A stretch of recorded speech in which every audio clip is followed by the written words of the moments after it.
Hey, how's it going? Welcome to the Advanced Guide to Indie Game Market Research. Inside, you'll learn a new technique to help you discover a high probability game market that is potentially profitable. So here's what you'll get after watching this video. First, you get 3 mindsets to help you get better results when you apply, these strategies you're about to learn. Also, you'll get an indie game market test. So basically, these are 3 questions to ask to see if there's, potential in your indie game market. And third, what you'll get is 2 strategies with step-by-step actions you can easily follow. So you'll get one strategy, that takes the longest, but is free to execute. And then you get another strategy that will cost a little bit more, but is a lot faster to do, right? Okay, so here's mindset number 1.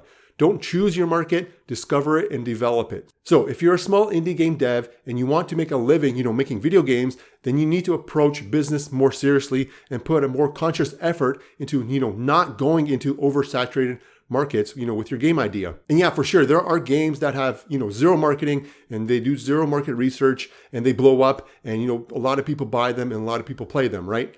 But hoping that your game will blow up, without any effort is not a good strategy, right? So in this mindset, what I want to talk about is a big mistake game devs make is they think they get to choose the market and they get to choose their target audience, right?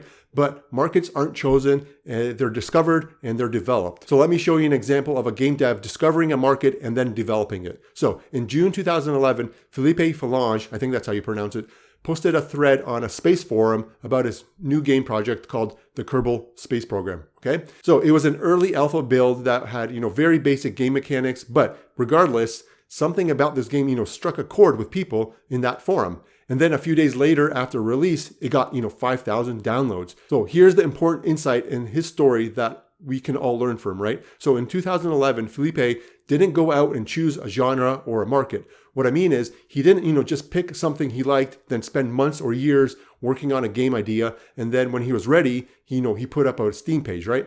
He started with a proof of concept, a very simple prototype, and then went out and validated, that proof of concept with a small niche group of people.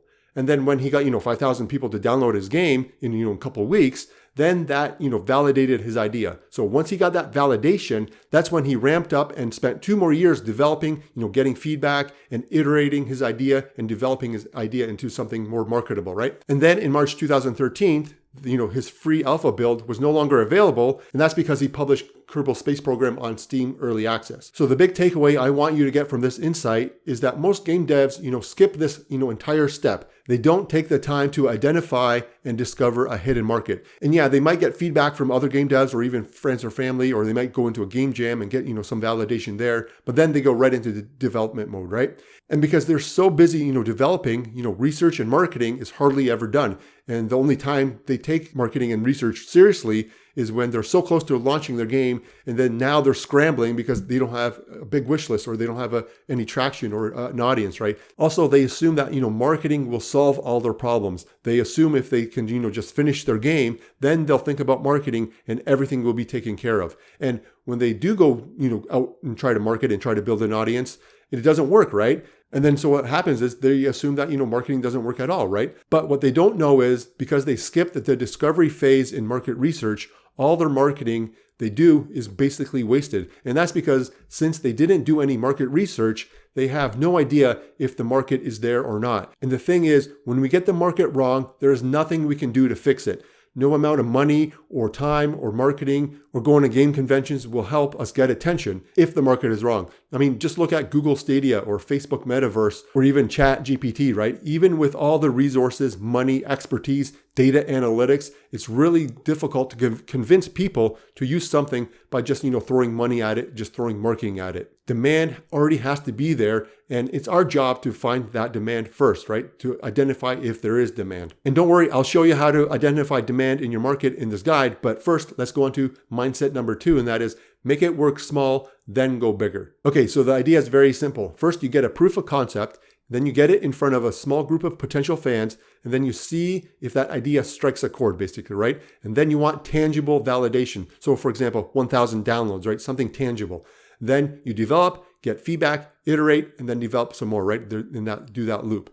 And don't worry, again, you'll learn later in this guide exactly how to execute this simple idea. But when I talk to small indie game devs, I notice that most indie game devs spend months or years, creating a game. Then once they, feel ready to show off their game or demo, then that's when they start thinking about, validating their idea and then getting feedback. So what I mean is once they feel, ready and have something cool to show, they'll spend time and money going to game conventions. They'll start posting on Reddit, on TikTok or Twitter, and they'll make a game trailer and create, a professional Steam page. And those are all good things to do, right? But basically they're doing it all backwards, right? They're doing the big things first and then seeing if it works. And this happens because we like to, self-validate our ideas, right? And this is okay because, making a game or even starting a business is very risky. And so we have to be very optimistic because otherwise we won't put all this, time and effort into it, right? This optimism pushes us to keep going and, that's fine, right? But what's not fine is when we only focus on what we want and then ignore what the market wants, right?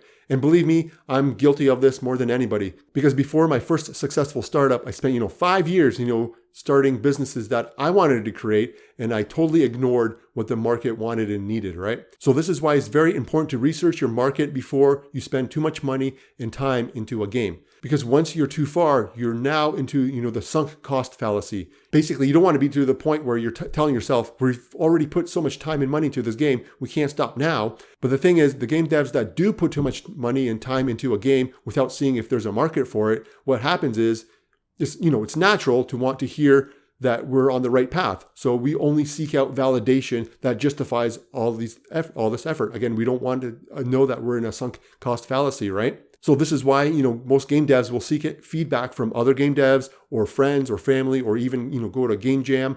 And this is great if you want to improve your game dev skills. But if you want to really make a game that people want to buy and play, you have to, first create a simple proof of concept or a prototype or, an early alpha build.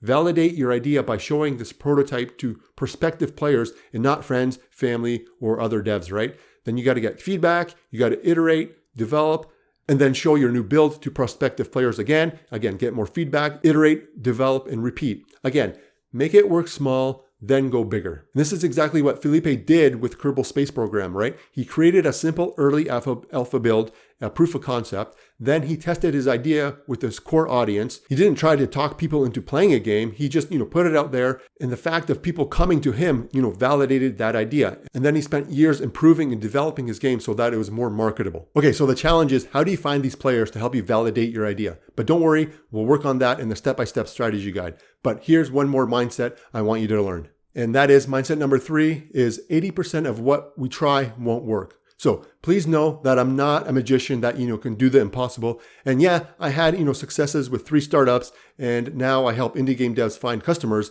but I also had a lot more failures, right? And that's because I know that 80% of what I try won't work, and that's okay. I know that most of my winnings will come from a few attempts. So that's why it's very important to validate proof of concepts early and develop those ideas using feedback and iteration, right? And like I said, before my first entrepreneurial success, I spent 5 years failing. 80% of what I did or tried didn't work until I found that, 20% of what did work, right? And I did so by making it work small and then going big. So my point is 80% of the stuff you try won't work. So our job is to find that 20% that does work, right? So for example, when a game dev spends, 2 years working on one proof of concept, one idea, right? And then without testing it, the chances are that success will be very low, right? But the game dev who spends, 2 or 3 years testing 3 or 4 proof of concepts, 3 or 4 prototypes will increase their chances of success. And that's because most things in the short term don't work, but in the long term, if you persist, you'll have a better chance at success. And that's because in the long term, you will accumulate knowledge and expertise to help you know what to do to win, right? But when a game dev spends months or years perfecting just one idea without testing it in the market, then they learn nothing about the market and what the market wants or needs, right? But the game dev that, whips up a proof of concept in a few months and then goes out and tests it and gets feedback from potential players and not from other game devs, will learn what the market wants and doesn't want, right? And then they can take that knowledge and expertise to iterate their game or, scrap their game idea or, try another proof of concept, right? But remember, most of your winnings will come from a few attempts. So the more attempts you try, the higher the chance of success. And that's because in the long term and through, repetition, you'll learn what works and doesn't work. And that's why it's very important to make it work small, then go bigger once it starts working, right? Don't go big and then see if it works later. Okay, great. So how do you do all this exactly, right? How do you, use these three insights, these three mindsets to help you discover a market? How do you, test your game idea and see if it's worth pursuing? So let's work on that next. So in this section, I want to talk about the indie game market test. So remember, the idea is to discover a potential indie game market. So how do you discover, a hidden market? Well, before you spend time, energy, and stress and money on a game idea that has, a small chance of working, we need to test the market using 3 questions.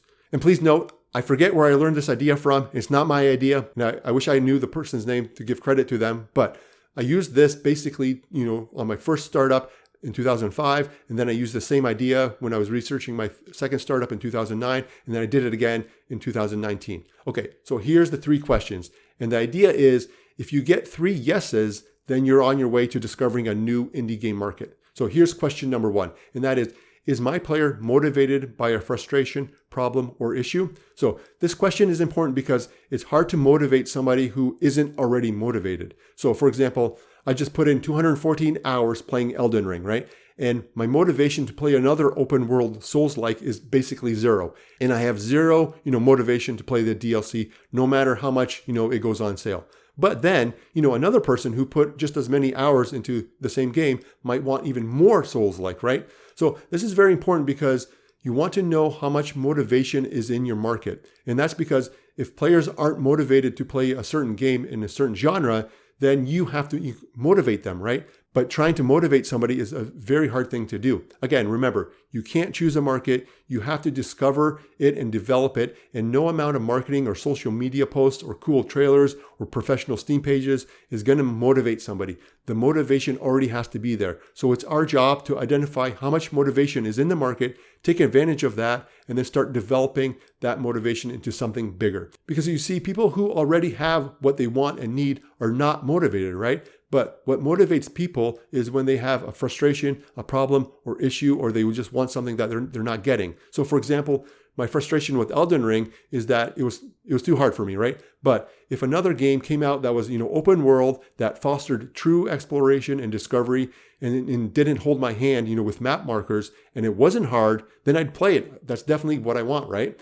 Again, the idea with this question is to figure out how motivated a potential customer is in your genre or your market, right? And don't worry, later, again, I'll show you how to exactly figure how much motivation is in your market or your genre. But for now, let's move on to question number 2. And that is my player proactively looking for solutions? So again, if a person isn't taking any action to solve their problem or frustration, then we have to motivate them. And that's hard to do. If you have to, motivate a person to play your game, then you've already lost. Then that's because you're probably in an oversaturated market. But if a player is actively looking for solutions to their problems or frustrations, then they're highly motivated. And if people are actively looking for solutions, then this means that the market is missing something, right? And that's the key thing here is, right?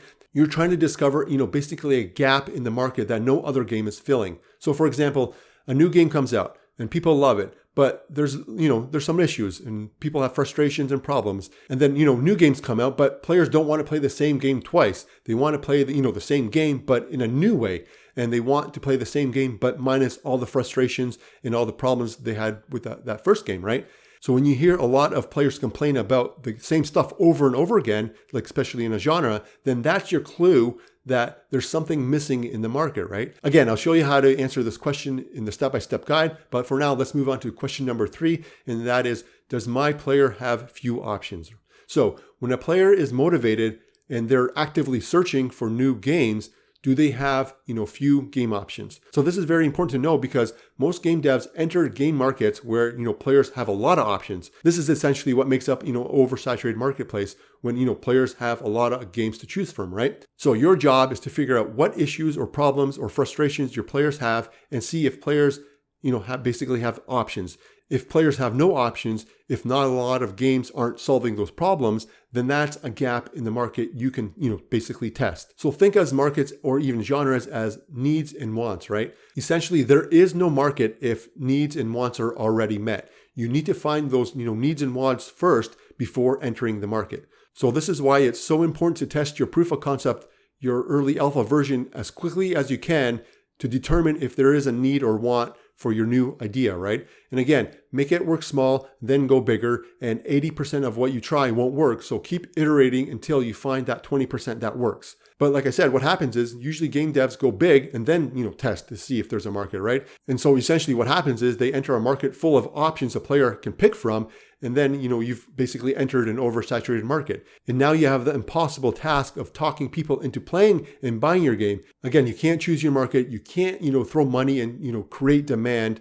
And I mean, some companies do, some big companies can create demand, but as a small indie game dev, when nobody knows about you and nobody's ever heard about you, it's our job to discover the demand first. Okay, so how do you find answers to these questions, right? How do you actually start, doing market research? So let's do that next. So in this section, I want to talk about a new advanced guide to indie game market research, a step-by-step strategy. So the core idea here is, first, validate your game idea before you spend time and money, right? So how do you do that? By asking yourself these 3 questions. Again, here's the 3 questions. Number 1 is my player motivated by a frustration, problem, or issue? Question 2 is my player proactively looking for solutions? And question 3 is, does my player have few options? And if you can get 3 yeses, then you have potentially discovered a new indie game market that has a high probability for success. So let's now take what you've learned and put it into action, right? Let's do some actual research.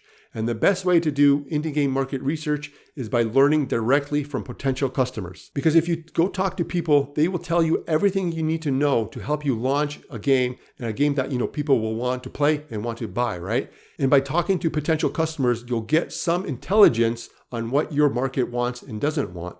And after doing this for, say a few weeks, you'll start seeing patterns and come up with even better game ideas or features. Also, you'll learn if your potential players are motivated or not, and you'll learn if they're actively looking for, this type of game, and you'll learn if they have very little options, right? Those 3 questions I talked about before. So for example, say you're making a roguelike card game. So you talk to potential customers and you learn some frustrations and problems players have with, this genre. So that's 1 yes for question 1. And again, that is my player motivated by a frustration, problem, or issue, right?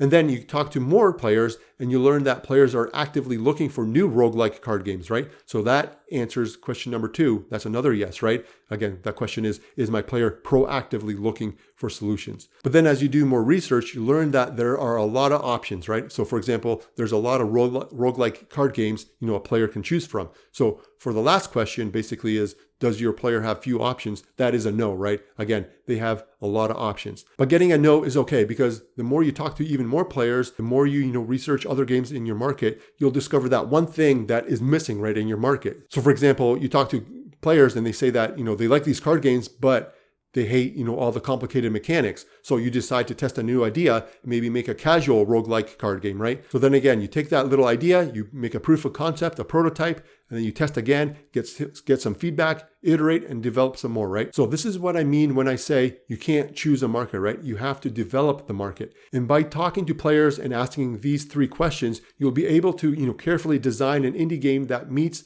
the needs of your market, and you'll make a game that, people will want to buy.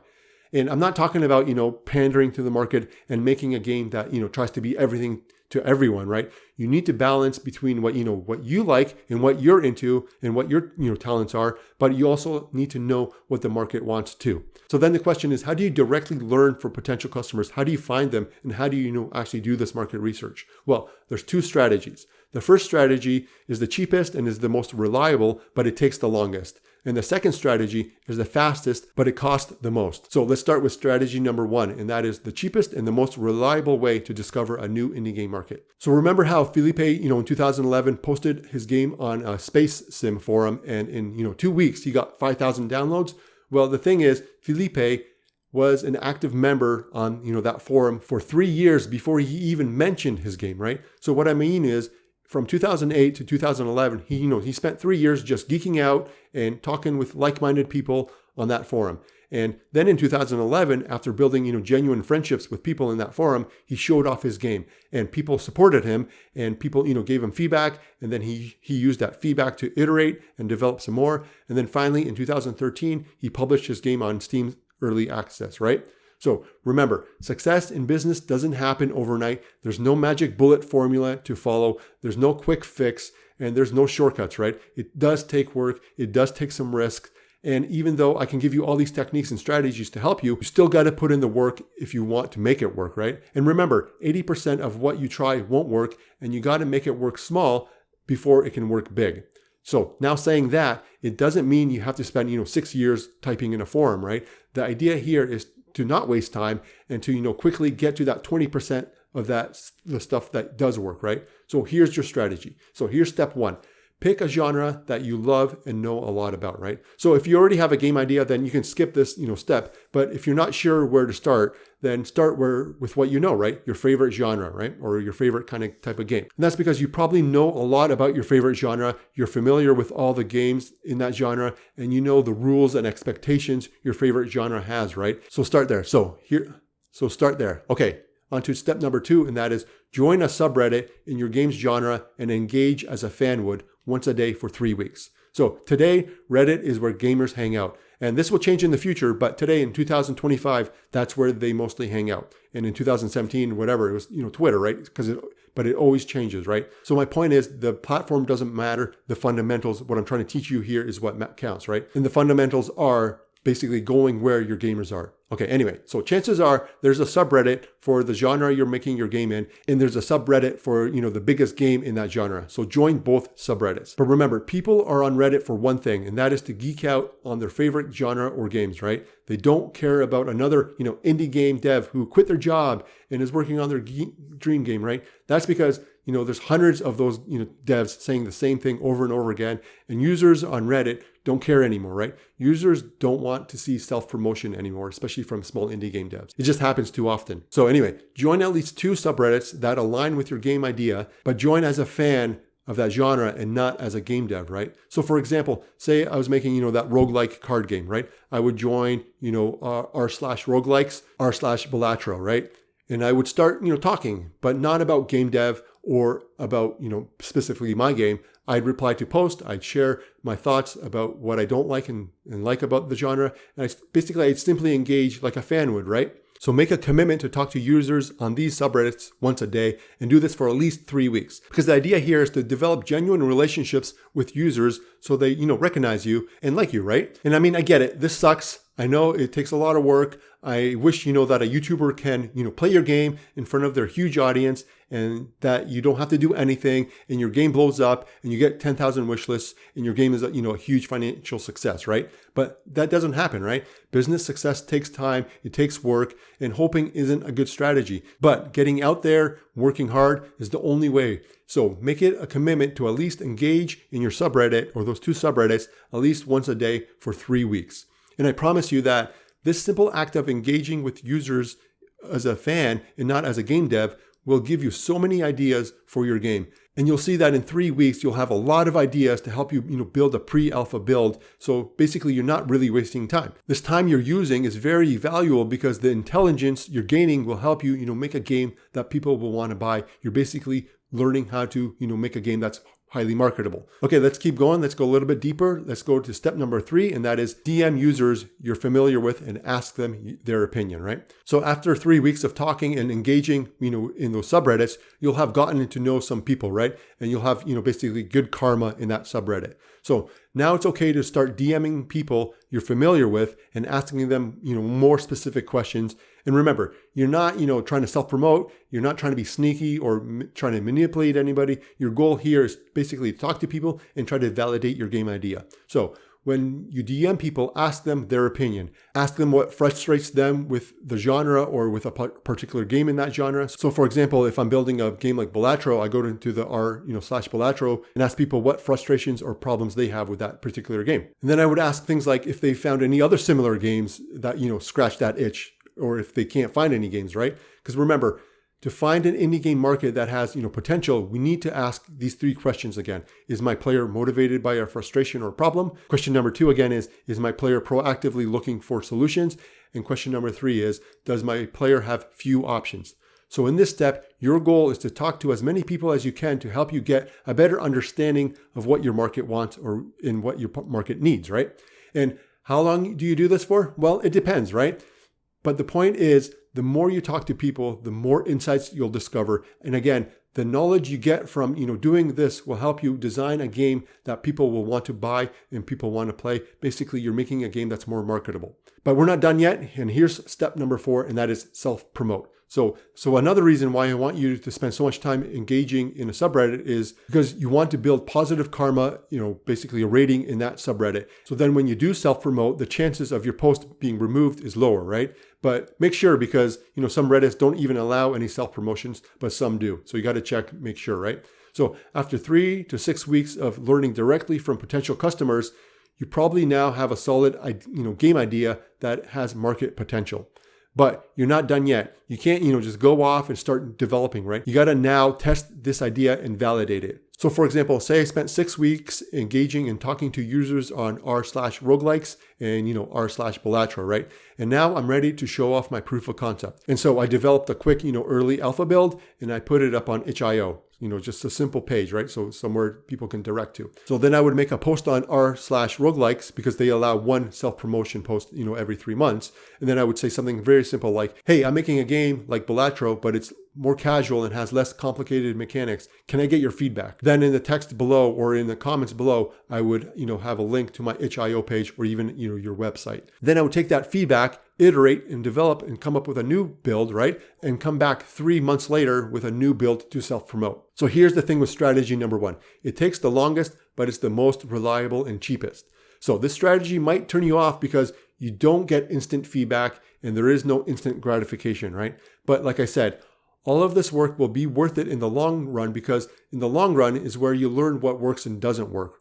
In the short term, you never learn what works or doesn't work. You need to test ideas over time to see what works and doesn't. It's basically a process, right? It's all about, developing an idea. And the strategy is the cheapest because you're not wasting money and you're not wasting time, because the intelligence you get from, talking to customers or users on Reddit will help you design a game that is more marketable. However, saying that, there is a strategy that is faster, but it does cost a lot more money. So let's talk about strategy number 2, and that is the fastest way to market research your game ideas. So instead of, spending 6 weeks talking on Reddit, there is a faster way to find out if your idea has a market or not. And that way is through, paid ads. So let me show you exactly how. So here's step 1 for, strategy number 2. So that is get a simple proof of concept done. And you don't need a demo. You don't need all the features. You just need, the core idea done in a working prototype. And yeah, I know this might take, some time, but you need a simple prototype to test for this strategy to work. And really, don't worry if it's ugly and all the assets aren't there. You're just trying to validate your idea. And what I mean is, if you test your, ugly prototype and you get a lot of downloads, then you're onto something good, right? And even if you don't get a lot of downloads, you'll still at least get some feedback to help you iterate your idea and improve on it, right? So again, don't worry if it's ugly. If you're missing, it doesn't have to be perfect, right? So start as early as you can and don't aim for perfection. Aiming for perfection will kill your momentum and you'll second guess your efforts, right? It's basically like a cheetah, right? They don't sit and wait and ponder before they strike, right? They just strike. If they see something moving, they go, right? And often cheetahs miss, right? And that's okay. They eventually will get their food. Because remember, 80% of the stuff we try won't work. So don't worry about perfection right now. Worry about trying to find that 20% that does work. Okay, here's step number 2. Host your prototype on itch.io or your own webpage. So once you got your proof of concept done, you're basically your prototype done, then, put it up on itch.io or your own website. Again, this will take some time, and some work, but you need to do it because in step 3, we are going to start finding people that will give you actual valuable feedback. Okay, so let's move on to step 3, and that is use paid ads to find players to get, feedback. So Reddit, Google, Facebook, TikTok, it doesn't matter what platform you use, right? So get an account and join, their advertising program, and then create an ad that simply asks for feedback. So for example, I was making a roguelike card game. I would go to, r/roguelikes and have an ad that says basically, hey, I'm making a roguelike card game like Balatro, but it's more casual. Can I get your feedback? Then I'd link the ad back to, my itch.io page or a website. And I make sure, that on my page, I ask for feedback. Again, go small, right? Spend $100 on the ad and see how many people respond, and then see how many people give you feedback. And again, don't worry if you don't get a lot of feedback, because remember, 80% of what you try won't work. So, try a different platform or even a different headline, but give yourself, a budget of say $500, test 5 different ads and track which one gets you the most feedback.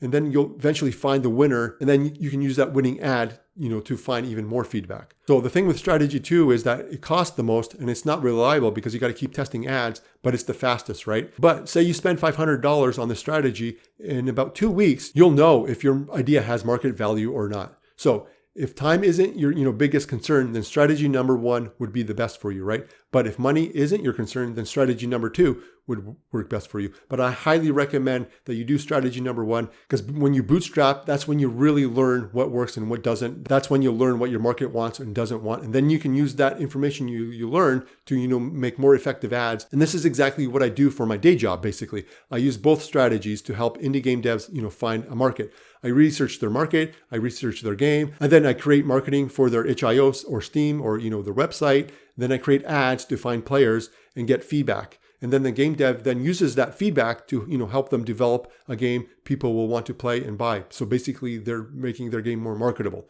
And also, as we do this, marketing campaign, the game dev is slowly building an audience. So when they launch, they have, a built-in audience already waiting, to buy their game. So my point is, I highly recommend to do strategy number 1 first, because that's when you learn how to, basically market and find players and get feedback and make your game more marketable. And then you can use that information you learned to, make better ads that work. And if you need help with the marketing on your itch.io page or your Steam page or your website, and if you want me to create paid ads for you so you find players and you get feedback that will help you, make a better game and grow your audience, then click the link below. Again, my name is Darius. Thanks for watching. Thanks for listening. I hope you got one insight that made you take action to help you market research your game and make sure that you're going to go into a profitable market. All right, talk to you later. Bye.